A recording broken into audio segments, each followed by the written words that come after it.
France's newly reappointed Prime Minister Sébastien Lecornu has officially formed his second government.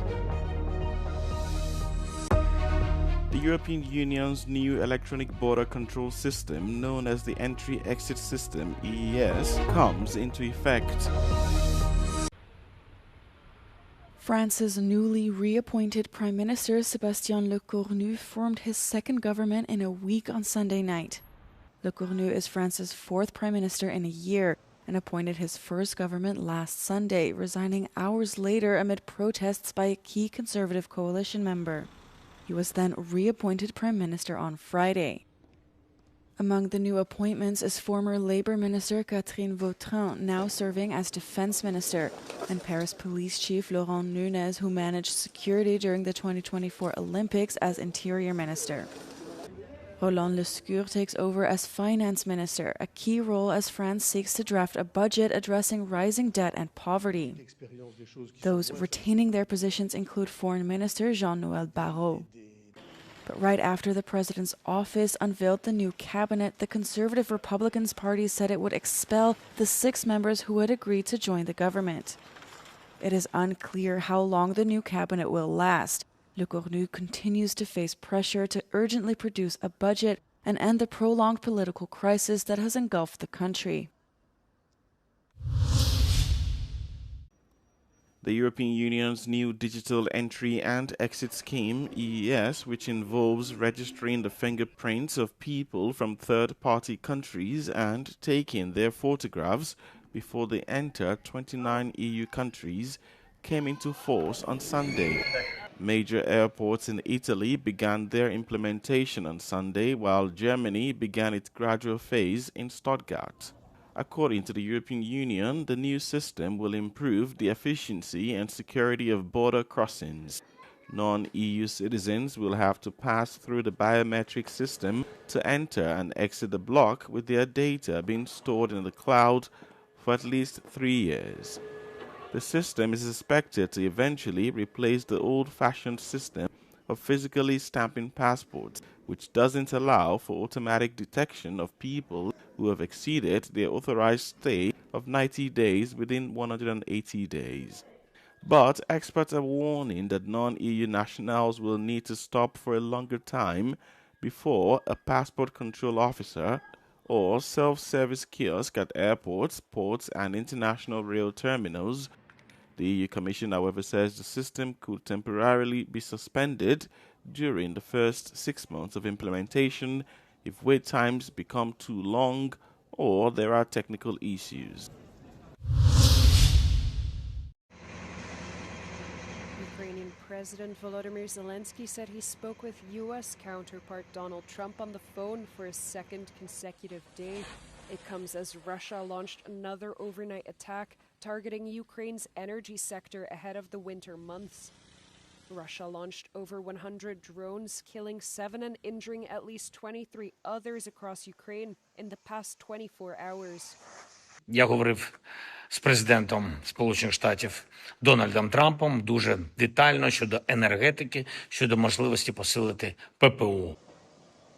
Zelensky had also urged Trump to use the momentum of the peace deal achieved in the Middle East to also broker peace in Ukraine. The Ukrainian leader accused Russia of taking advantage of the conflict in the Middle East and, quote, exploits the fact that world leaders have their attention elsewhere. Zelensky therefore called on continuous pressure and sanctions against Russia. Ukraine faces a challenging winter ahead as Russia ramps up attacks on its energy infrastructure. Odile Renovation, the president of the European Bank for Reconstruction and Development, has told Euronews. The bank is Ukraine's largest institutional investor, deploying more than 8 billion euros in investments since the start of the war, including in the banking, energy and agri-food sectors. Her warning came days after Russian strikes knocked out more than half of Ukraine's gas production, and hours after what Ukrainian officials described as a massive attack on Ukrainian energy infrastructure, plunging parts of the capital Kyiv into darkness.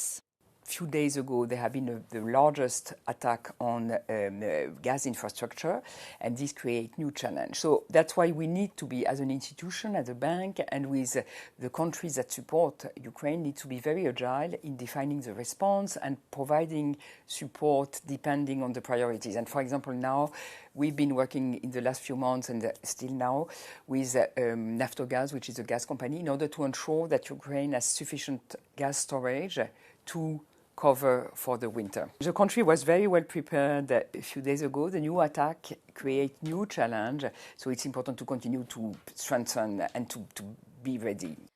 Renaud Basso also said that the bank is committed to Ukraine's recovery and reconstruction efforts, but that any settlements between Ukraine and Russia must ensure an enduring peace. You remember that Ukraine was in a war since 2014, and this is not very conducive for investment and development. It was so.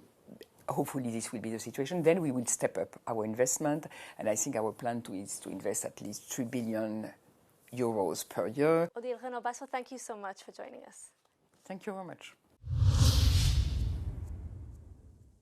Madagascar's President Andry Rajoelina on Sunday said an attempted coup was underway in the island nation after an elite army unit known as CAPSAT claimed control of the military. The army unit called for the president to step down following weeks-long youth-led anti-government protests. The statement from Rajoelina's office said it wishes to inform the nation and the international community that an attempt to seize power illegally by force has been initiated. On répond à la sollicitation du peuple malagasy en fait. Après la répression de la gendarmerie, on essaie de montrer au peuple malagasy que l'armée existe encore. On répond à la sollicitation, à l'appel du peuple. Il n'y a pas de coup d'État. On Sunday, the Minister of Armed Forces acknowledged an officer selected by a military group supporting demonstrators as the country's new army chief.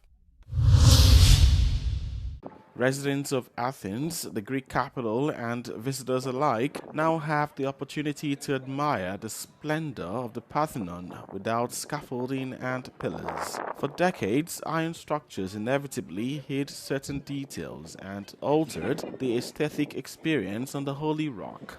The removal of the equipment is temporary and expected to last until November. More modern but more discreet scaffolding will return, local authorities say. The Acropolis is by far the most popular tourist attraction in Greece. Nous déclarons l'ouvert 2025, le Festival des Cinémas de Lyon ouvert.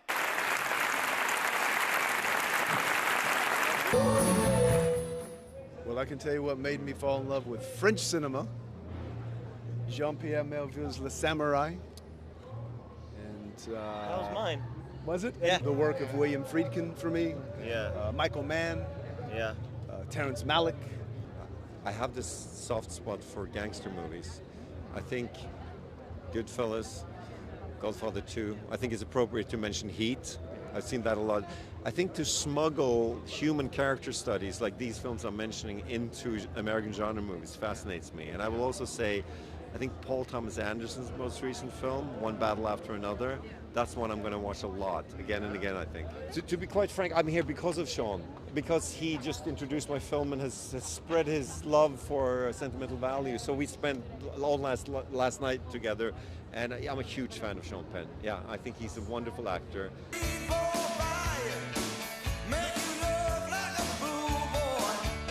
Oh, I didn't know. He didn't explain to me how big this situation was.